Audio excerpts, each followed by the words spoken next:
Welcome to Promo Insiders, the ASI Media podcast that covers the issues that matter most to the promotional products industry. I'm CJ Mitica, and today I'm joined by ASI Senior Executive Research Director Nate Kuzma to discuss the most interesting findings from Counselor's 2025 State of the Industry Report. We'll reveal the top markets and products, examine the impact of tariffs, and analyze industry sales in Q2 and what we expect to happen next. So Nate, I think most of our listeners and viewers are familiar with State of the Industry. If they're not, it's our big annual report issue. We started early in the year. We survey hundreds of distributors and suppliers and get dozens of high-value charts that give everybody a bead on the industry. This year, however, Nate, was one of those super fun years where we do something different than the norm. So what do we do different this year? Yeah, it was a different year. The only other year we've had like that was in 2020. And what happens sometimes when we field the research, we're fielding it in the first quarter of every year. So say January to March, right? Mm-hmm. And we're asking people to look back at the prior year and then give us their projections for the upcoming year. So the looking back at the prior year, that's consistent, right? That changes. But what happens is when we ask people about their perceptions for the upcoming year, since we published this in July in coordination with ASI Chicago, if things change dramatically between the time we fielded the study versus when we're reporting it, we feel a need to have to update it. So fun fact, this year things changed dramatically, or at least there was news that was shaking up not only the promo industry, but the overall economy as a whole, and that was tariffs. So when we fielded the study, tariffs were something that may happen. They were being talked about, but it wasn't certain that they were. However, after we finished the fielding of the study and the report was in production, all of a sudden they hit in multiple waves and in different degrees of severity, I guess you could say. So we continued to field the study all the way, I think, pretty much through the final deadline date for publication, so that we can provide the most accurate view of what promo professionals were feeling and expecting for 2025 with the evolving landscape. Yeah, so typically the data we get for State of the Industry looks at the prior year, and it's very comprehensive and thorough. In most years, the business is just a continuation, right? So the data and metrics we get from the prior year will just sort of continue on into the next year, and so that's why we're comfortable looking at last year's information and presenting it in the middle of the following year. But sure, there's been obviously extenuating circumstances recently, 2020 being a big example, and then this year where things changed dramatically. That's why you're putting out new surveys throughout the year to get that up-to-date information. So the good news is that all this up-to-date information is available right now to peruse in State of the Industry. You can get it one of two ways. You can get it through our print issue of Counselor. That's the summer issue that's available now. And you can also find it. Oh, look, Nate's got a copy. I should have grabbed. I did not have my copy right next to me. That was good timing. You can also find it if you don't have your print magazine handy online at members.asicentral.com/SOI. We have dozens of articles. There's distributor-focused articles, supplier-focused articles, both distributor supplier, and there's such a wide range of information. You're definitely going to want to carve out a lot of time if you haven't already. The good news here is that Nate and I are going to give you a little primer, just some highlights from the report, things we found interesting, things that are very, very telling, and I think this podcast will be a great place for everyone to start if you haven't yet. And we're gonna, like I said, we're gonna dive into things like top markets and products, the impact of tariffs, because obviously that's been the major theme of the year, and then maybe some Q2 and future forward-looking prognostication from our great seer here, Nate Kuzma. So let's dive into it, Nate. So the first thing here, we're going to just offer some product and market metrics. And one thing we look at is industry sales, and we break it down. So you got wearables and non-wearables. Nate, so can you talk about the breakdown here between the two? Yeah, so this is I mean, we all know that there's two basic types of um, products in the promo industry, right? You have hard goods and you have soft goods or apparel, right? And what you've seen is over the years that we've been doing this research, apparel has been growing. When I first joined ASI back in 2014, apparel was in the 30 percentile, 35 percentile range for how much of a percentage of overall industry sales it was. And what you've seen is just continuous growth throughout this. And it's maybe it's not like huge jumps up every year, right? But when you see things happening for 9, 10 years in a row, you start to see a trend. And what you've seen is that wearables have become an increasingly significant part of the promo industry. I'm not saying that they're going to overtake hard goods, but there's certainly been movement towards that direction. And also what I think you've seen is, sometimes apparel can have a slightly more diversified supply chain, right? A lot of hard goods come specifically from one country, and then that's China. Whereas apparel, while again, a lot of it still comes from China, it also comes from diversified regions of the world as well.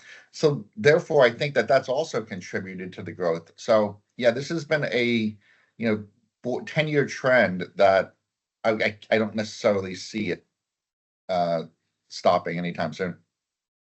So the breakdown between the two segments, non-wearables are hard goods. They account for nearly 55% of industry sales in 2024. Wearables is a little over 45%. As Nate mentioned, we track this every year. It'll be interesting to see next year. What we're obviously jumping ahead, but one the thing with tariffs is the thought was it's going to impact hard goods more. Things like drinkware and electronics, those items are primarily manufactured overseas and particularly in China. Apparel has a much more diversified and shorter like manufacturing supply chain radius. And so the thought process was apparel might be affected less, hard goods might be affected more. Stay tuned for next year to see if that actually plays out. Sure enough. So relatedly, we're going to talk about the top product categories. For our listeners, I'm not going to read the entire list here. You can go again to members.asicentral.com/SOI to see this data.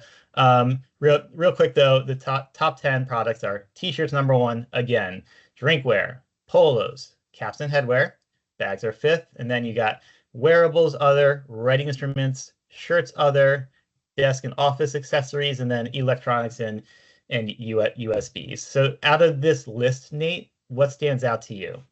Well, again, 5 of the top 10 products are apparel, right?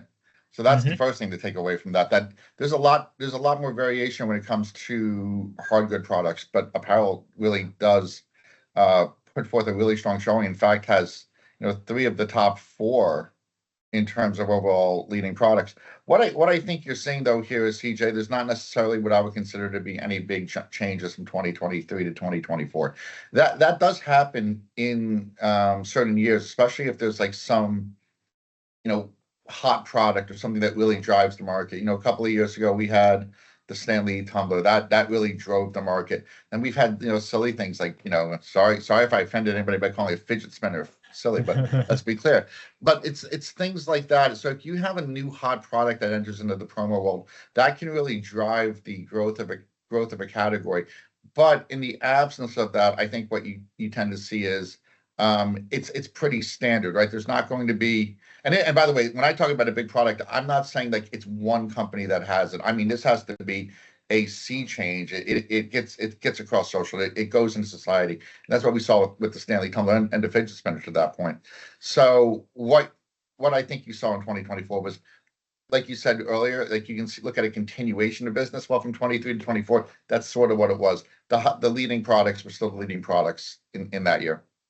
Yeah, to me, drinkware is the one that stands out. So it only dropped 0.3 percentage points from 10.7 in 2023 to 10.4% in 2024. So that's still the second biggest product category. But it seems to me that we reached peak drinkware, and now we're dropping back because it's been a decade-long trend, really. The ascension of drinkware. Yeti is the brand name that really kicked off the boom, and Mhm. Stanley was the like the peak of it. I think the high point in terms of consumer interest and sales. So it's not surprising that last year, once the Stanley craze started to ebb, that you're starting to see a little bit of retreat in the drinkware category. I don't think it's going away anytime soon. I think drinkware is a hugely popular category, but we might reach the high point I for agree. the product.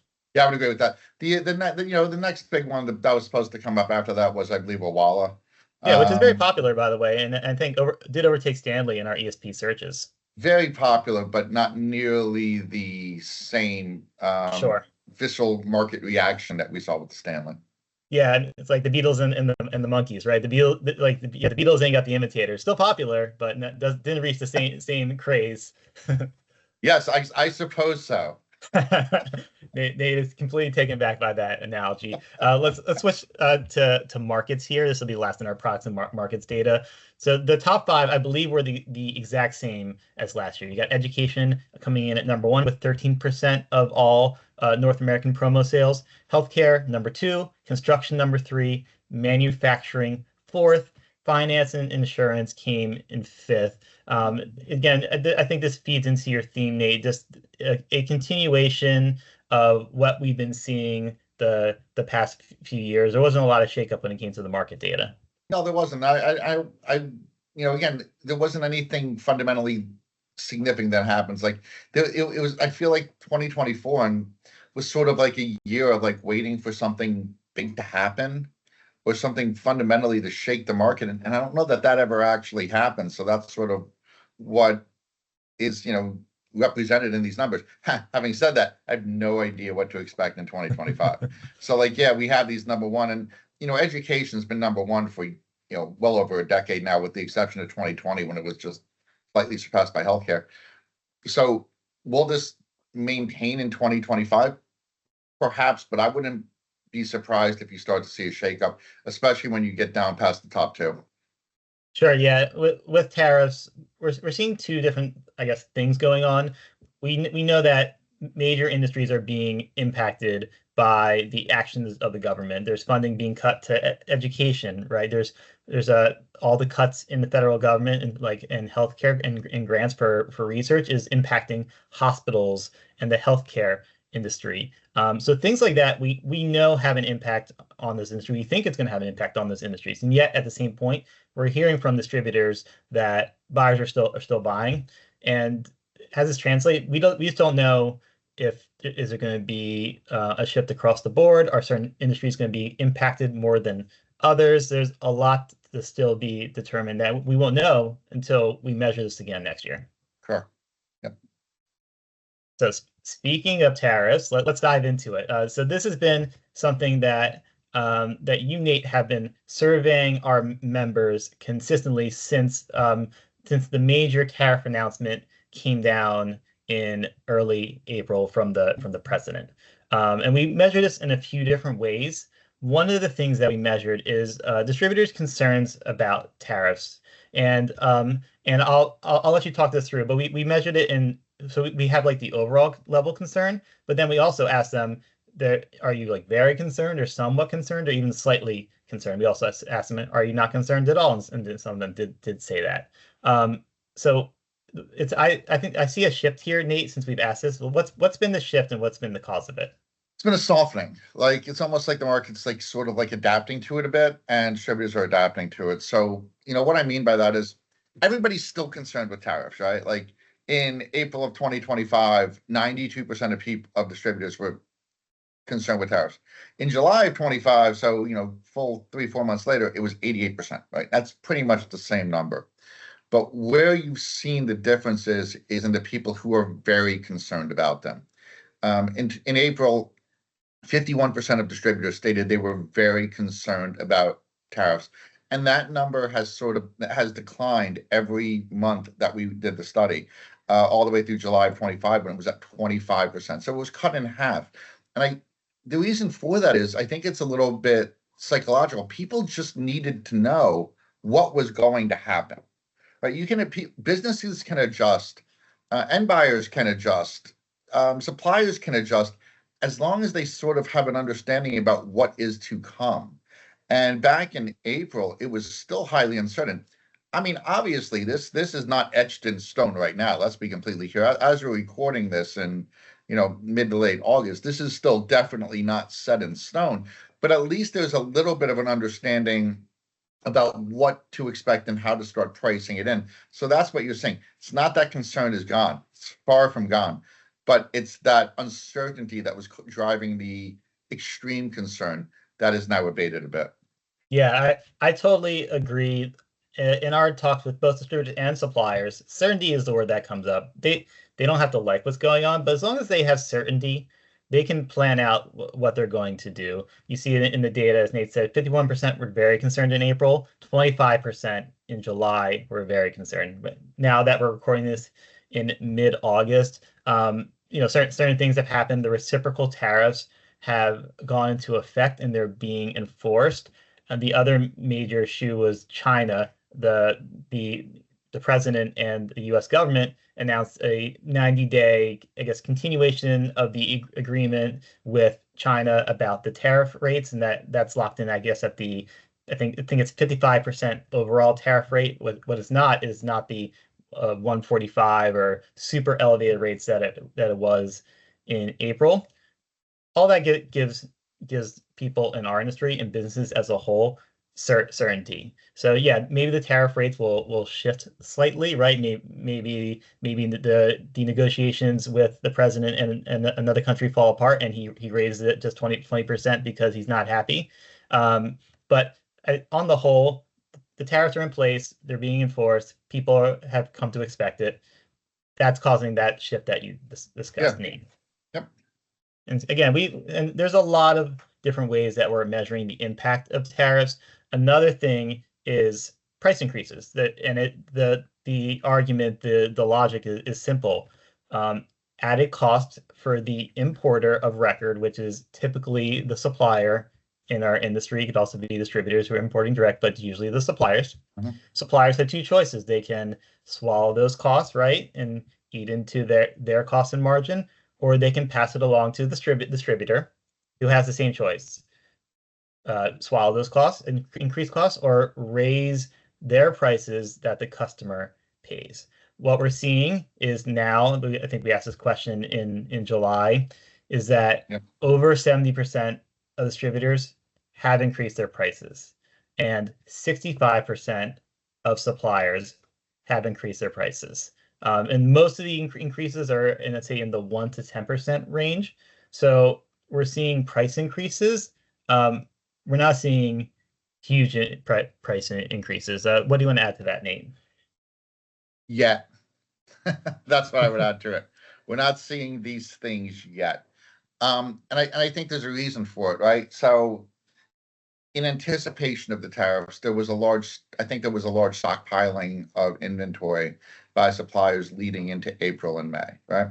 And then as the tariffs, went into effect and then got rolled back and went into effect and got rolled back, there's this constant been like, hemming and hawing on the supply chain where people are trying to get products in and then trying to hold up products. It's just this constant wave, I guess you could say. So here's what I think. So far, I think for the most part, companies, distributors, and suppliers have been able to mitigate the total effect of tariffs on their prices. And that's where you're seeing these, changes of 6 to 10%, even though the tariff increases may have been much more significant than that, right?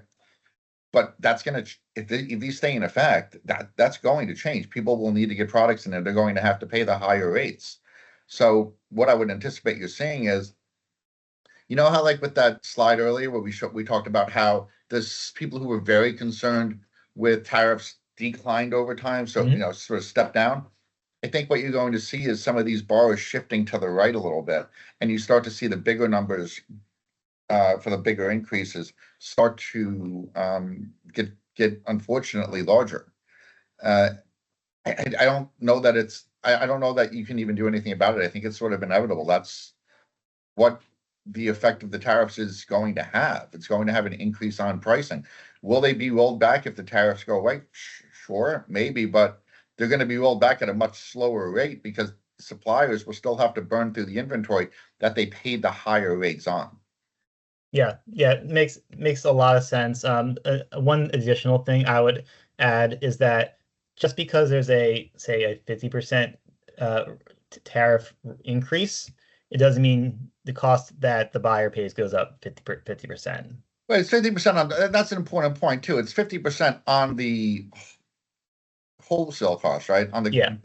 that's what it's not on the cost of the products when they come into the US and they get anything value added onto them. So that's also an important point. But these it will you I still think you will start to see, growing percentages over 10%.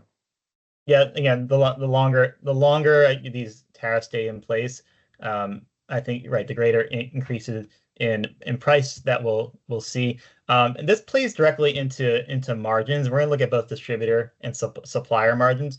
So distributor margins were at a recent all-time high in 2024. They were at 37.8%, and that was an increase from 36% in 2022 and 2023. Margins predictably cratered in 2020 because of lack of sales and dealing in commodity items like PPE. So Nate, that all-time high for in recent memory is just going to continue on this year, right? Dude, it may. Like that's my answer. It may. Um, listen, I think there used to be a concern in this industry. Let me rephrase that. I know there used to be a concern in this industry pre-COVID, where if prices went up a penny on a pen, people would lose their minds. And I know that, I mean, that sounds insane, right? It really does right now, but it's not. And that's the way this industry used to be. So I think what happened is people would say, well, I can't raise it because then people will go somewhere else to get it. Well, but if everything's increasing in price, including in our day-to-day lives, everything's getting more expensive right now. It's not that far of a stretch to go to your client and say, listen, I know that we're reordering this product for this promotion or for this trade show next year. Prices have gone up. People understand that, and for better or worse, it's a reality of our economy right now. So I applaud distributors that are passing on these costs. And if you can raise your margins, you're not gouging people. That's just the way that society is going. All costs are going up. So if you have to get a bigger margin to maintain what your business is able to provide to its employees, to yourself, that's acceptable. And I think it's very encouraging that we've seen this growth. And could it continue this year? Yeah, it's risen every year for the last 4 years. So I wouldn't be that surprised if it maintained in 2025. I'm glad you feel that way. I'd be very surprised if it increased in 2025, and here's the reason why. Just talking with distributors, so they've been very good about sharing information with their clients and being proactive, telling them, "Hey, the tariffs went up, or here's the tariff rate. We're gonna have to raise prices. Like here's our playbook. We want to let you know." Distributors have been great about that, but they're approaching it as a partnership. They're not telling clients because clients, even though they know price increases are coming, they're not happy to shoulder the entire burden of cost increase. And distributors are working with them for solutions. One of the solutions is, hey, we'll bear this increase together. Yes, you, the client, will have to pay some. We, the distributor, will also do our part to make it a little more palatable. And maybe that's working with the supplier to figure out what they can do. But the distributor, I think, is also going to eat some of those costs, and I imagine it's going to eat into some of their margins. We will see. You know what? We will see. Definitely. Come January, February, March of 2026, we will have a little powwow. Okay, a friendly wager. Yeah. Sounds good. So related to the distributor margins, we got the supplier margins here. Again, this was good news for suppliers in 2024. Their margins were at 32.2%. That's been the highest since pre-COVID, increased from 30.3% in 2023. It's been the second year that supplier margins have gone up. Supplier margins also too cratered in 2020. So, all right, you just said I wouldn't be surprised if it goes up for distributors. Are you going to saying the same thing for suppliers? No. The answer is no. I wouldn't. I would be somewhat surprised if it continued up or even maintained. And only reason I'm stating that is because, you know, suppliers are truly on the front lines, and they're the ones who are, how do I have a couple of kids, friends' kids who are going to school for supply chain, and I get it, right? Like it is becoming absolutely crucial in this economy.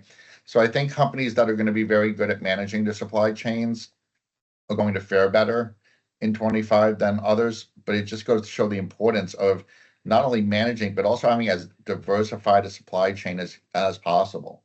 Because if you've invested in that, you can probably offset some of the cost increases that companies that have not been as diversified or managed as closely won't be able to succeed as much by managing by keeping prices sort of stable. So no, I don't perceive this as being the quite as rosily optimistic as I do for distributors. But your thoughts are? I agree with you. I do not foresee any circumstance where supplier margins increase.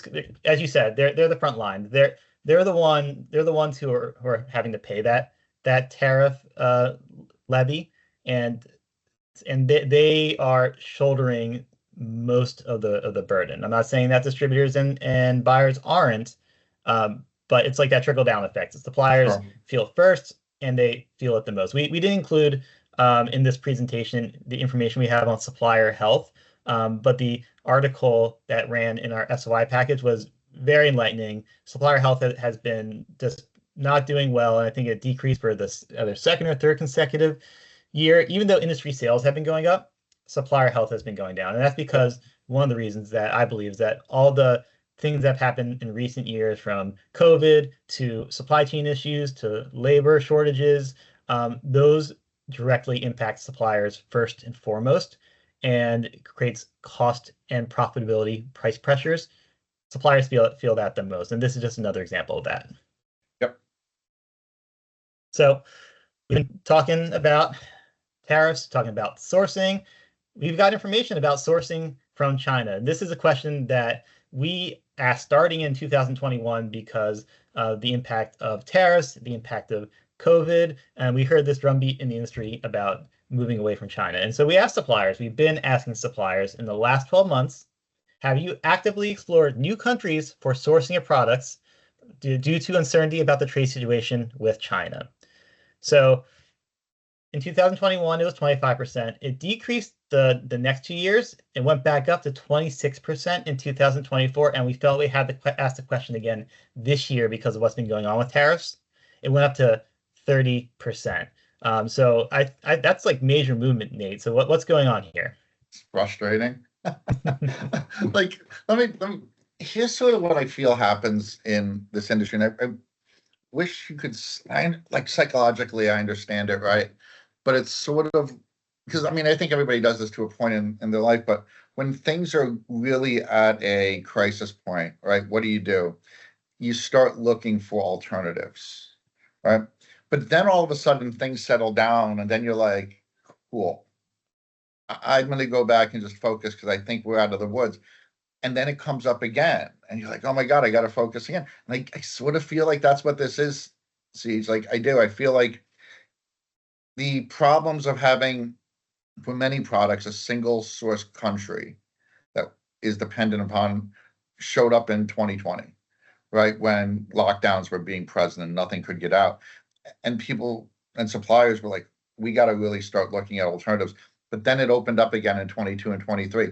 Well, now moving again, looking into 24 and 25, not because of lockdowns, but because of costs, and a very, very like tenuous political, economic cooperation between us and China. Now you start to see it increasing again. I really feel like what's needed for suppliers, especially, is, again, it's not always possible for every product, right? But where it is, to really look at diversifying your supply chain so that when costs increase or when something happens, you're not scrambling as much.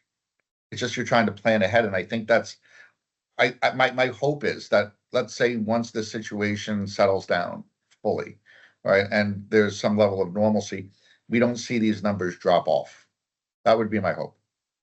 Yeah, I agree with you. I've been saying this for a few years now. The situation with China in terms of the promo industry's overwhelming reliance on it as its primary sourcing hub. Um, Most people agree that the current situation can't continue. We can't rely on China as exclusively as we do as an industry.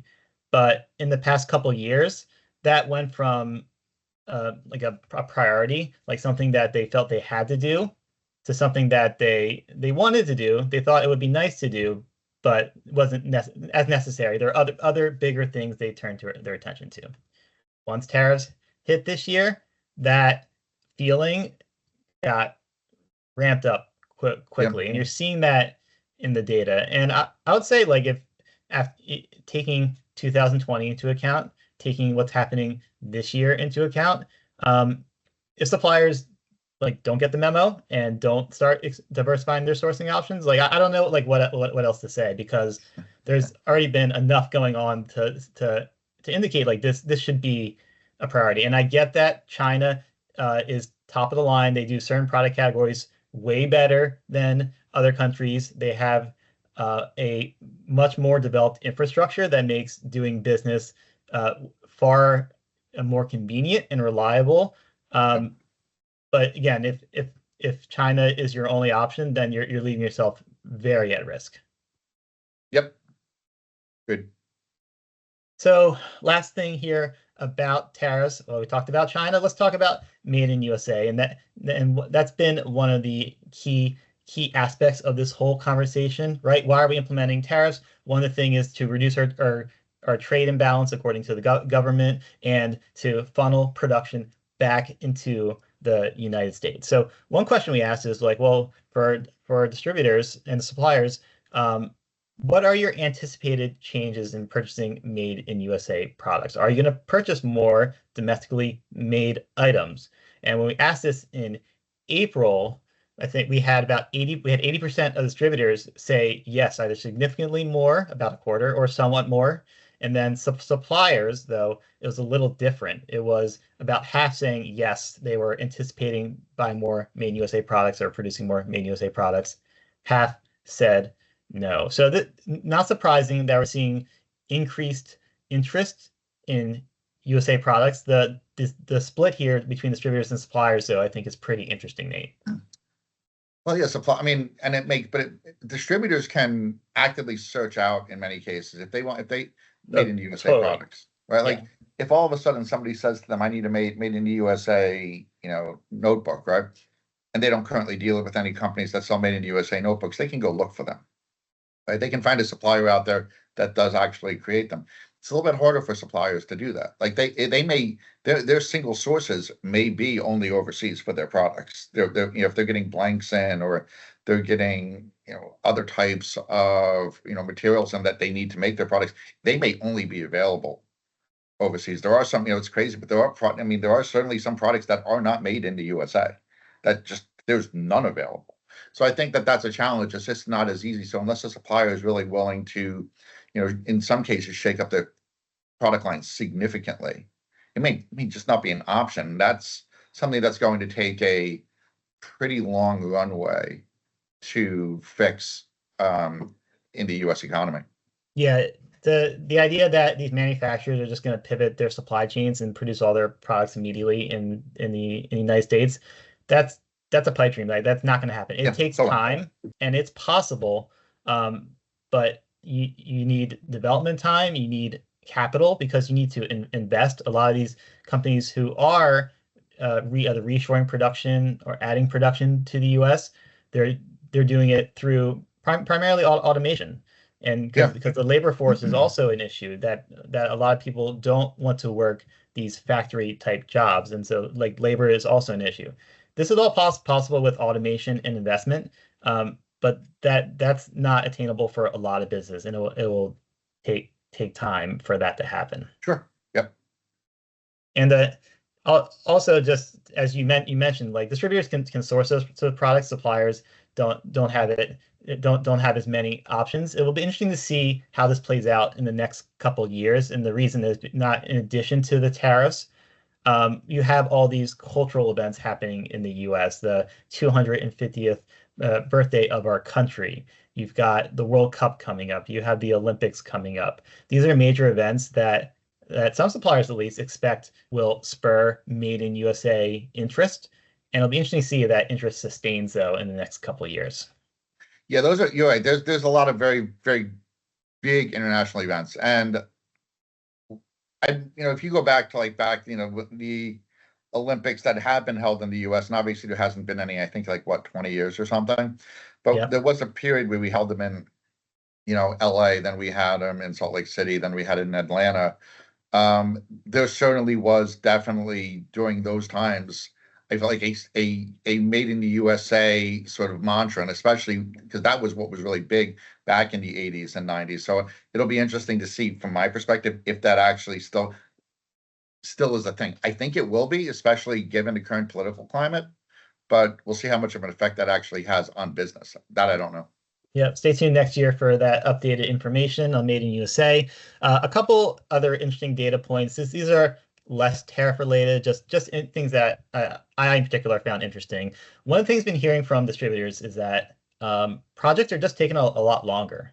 And there's a number of reasons which I'll dive into, but we asked this question of distributors and say, hey, are client projects taking longer to complete than they have in the past? Half of distributors said yes, and the split was about 10% strongly agreed, 40% somewhat agreed.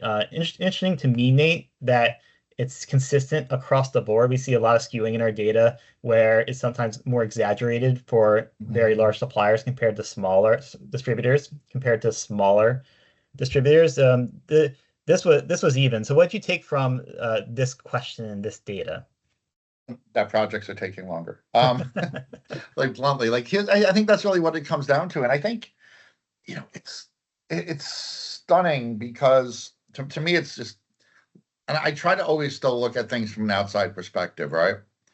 And while things, we're used to living in a society right now where things can take place and you can get things done very, very quickly. Maybe unreasonably quickly in some cases, right? But that's still the perception. And to see half of distributors saying, no, they're taking longer than they have in the past to get projects done, has to be some level of efficiencies that have to be gained here. And somebody, we have to, as an industry, figure out how to streamline this process. This is something that I get it. There's a lot of touch points, but we have to figure out how to reduce the touch points. We have to figure out how to get things more correct, if not completely correct, more correct as early on in the process to make sure that these things are moving ahead. Obviously, there's things that are sort of beyond our control, like shipping delays and things like that. But the things that are within our industry's control, from both the distributor side, supplier side, and the decorator side for contracts, that's where we have to figure out these efficiencies. And that I firmly believe, Siege, that needs to be a priority for this industry in the very, very near term, because it's showing up in the data, and it's not, people's demand for quick turnaround on products isn't going to be abated anytime soon. I like your perspective on it, and it's very interesting that on one hand you have this desire for the Amazon-like experience, right? Seamless, quick products delivered in a seamless, automated environment. Yet on the same token here, we have this data, and the anecdotal stuff I'm hearing from distributors is that things are just a lot more complicated. There's a lot more decision makers involved in the buying process. There's onerous RFP, request for proposal, processes, and these super massive complex contracts like statements of work, master service agreements, pages and pages of IT compliance requirements that distributors are now expected to really work with and provide assurances that they're going to comply with. And also, to add all that, the artwork and the design and logos are getting more complicated. So it's not just place logo here. Like these are truly like custom pieces, highly designed, which is great, right? That improves the perceived value, but also again, it makes everything more complicated. And I don't know how the industry is gonna balance those two halves between delivering quicker, yet pushing the clients away from this very convoluted this order process that they're now seem to be defaulting to. Yeah, I mean, it's tough. It's a challenge because I feel like everybody's like, you always want to have everything in place to CYA. If I mean, that's really what it is, right? Yes. That's what it is. Totally. And I mean, I've talked to distributors recently at our trade shows, and if they get an RFP from somebody that they've never done business with before, they're declining to do the RFP anymore. They're just saying it's not worth the time because you have to fill out all of this paperwork. You have to fill out non-disclosure. You have to do all of this just to submit an RFP. And they're saying, you know what? Because of the odds of me even getting this project, I'm just not going to do it anymore. And I do feel like that's something that I don't, and again, I can make some, prognostications or like predictions or things. I have no idea what to do about this, but it is certainly a problem. Yeah, but an interesting one. I think one we're going to continue to cover for certain in our publications. Okay, one more point of data here before I want to get into some recent industry sales. Rush orders. This is fascinating. Just the evolution of the 5-day or less turnaround. This is supplier data, by the way. So pre-pandemic, 37% of orders were required 5-day or less turnaround. That went down and down, and it reached its low point in 2022 at 25%. Now it's increased for 2 consecutive years. We're back up to 31%. So this goes right into our just what we're talking about, Nate. People want things quicker again, right? But yet projects are taking longer, and it's counteracting and contradicting these two desires. Yep. Nothing else to add. Yep. It's going to continue to increase. Let's be blunt. Like definitely, I agree. It dipped in 2020, 21, 22 because it was I don't know, just a different society. Like things were taking a little bit longer. It was a little bit slower. Well, they couldn't get products, right? The supply chain was a mess. There was no workers to like pack these products. So and clients at least got the message like, hey, our products are going to take longer. But as soon as those problems went away, the rush orders came back. And now the problem is the momentum is that it's not there's still some very significant problems that you just mentioned that are still present. But now listen, it comes down to setting expectations properly. That's really what it is. And I mean, that's really where I think that this industry just, can do fairly well if we just we have to be honest with the clients. We have to be honest with the distributors. Everybody has to be on the same page. Things are going to take what they're going to take and just make sure that you're hitting those deadlines. But that 31%, I'd be shocked if that doesn't increase in 2025. Yeah, I fully expect it to increase next year as well. All right, to finish up, we're going to look at some recent industry sales data.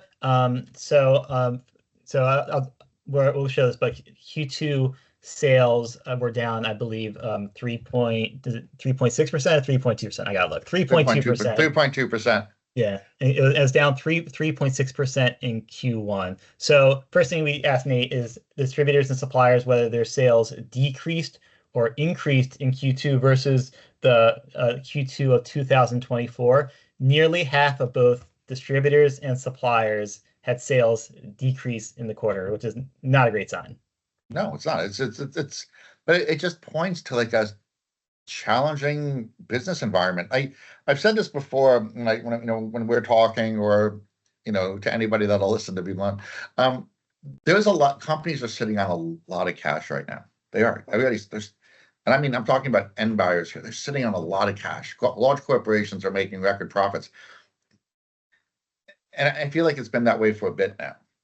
Right? It's just a matter of at what point are companies going to say it's go time, and they're going to open up the coffers. And I'm waiting for it. I've been waiting for it for a bit now, and I get that I think what we need now is just a little. I don't even know. Maybe I was going to say stability, but we've had that. So I don't know what it is, but I think that's really what's driving it is just people, or the perception that people are constantly delaying purchasing decisions, or purchasing behaviors. We're going to wait until the next quarter. We're going to wait until next month. That's what I feel like is happening. Eventually, something's going to happen. It's going to hit a wall. I just don't know when it's going to be. Yeah, and we have data that you also asked that it said it was about, I think it was 70% of, I think, distributors believe that clients were withholding, delaying their orders to the second half of the year.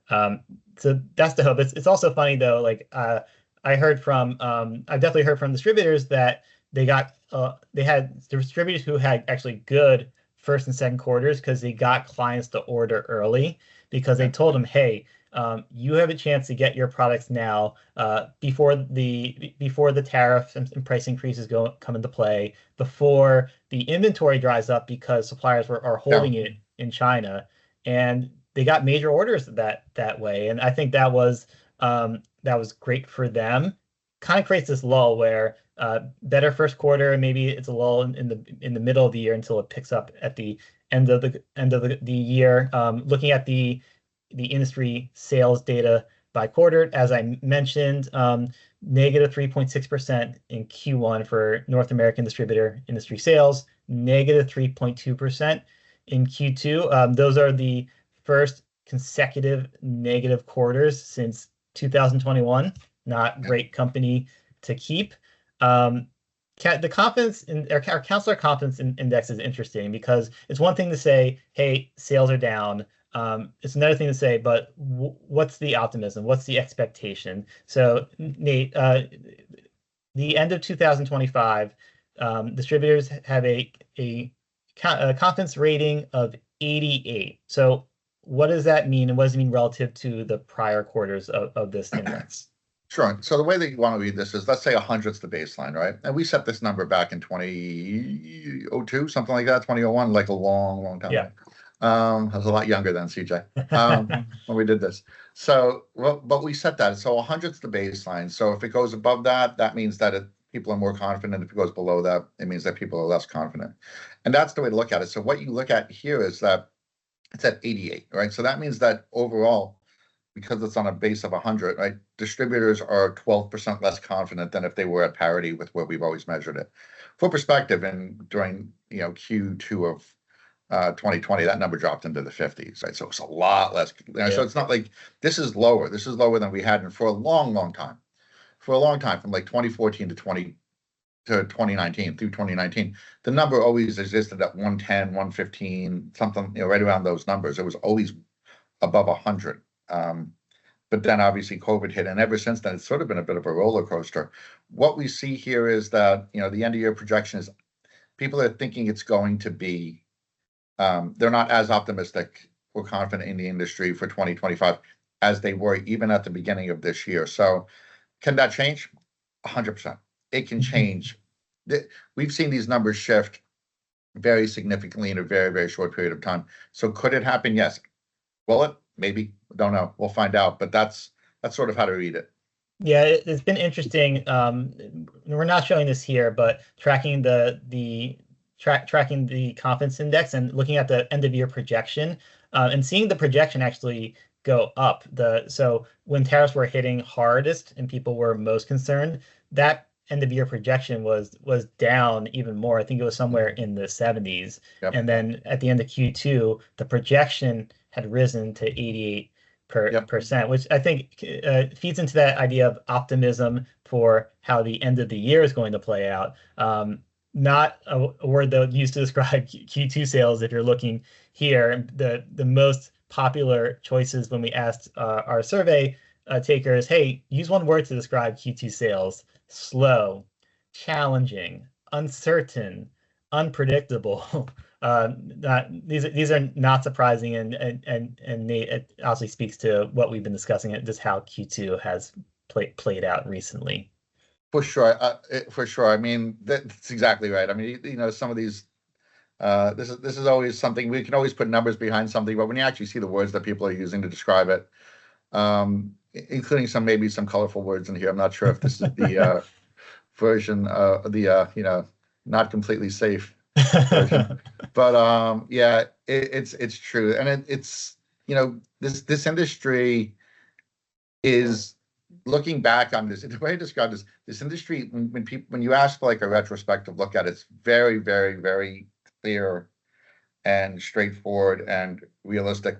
When you ask for a forward-looking view in our industry, it tends to be, because it's a lot of entrepreneurs, a lot of small business owners, and it's their mindset, it tends to be more optimistic. Yes. Right. So that's kind of the way I look at it. So if you when we ask this question, please use to describe sales through the end of the year, it's going to be more optimistic than this. But looking back at Q2 was a challenging quarter. It just wasn't. Q1 was as well.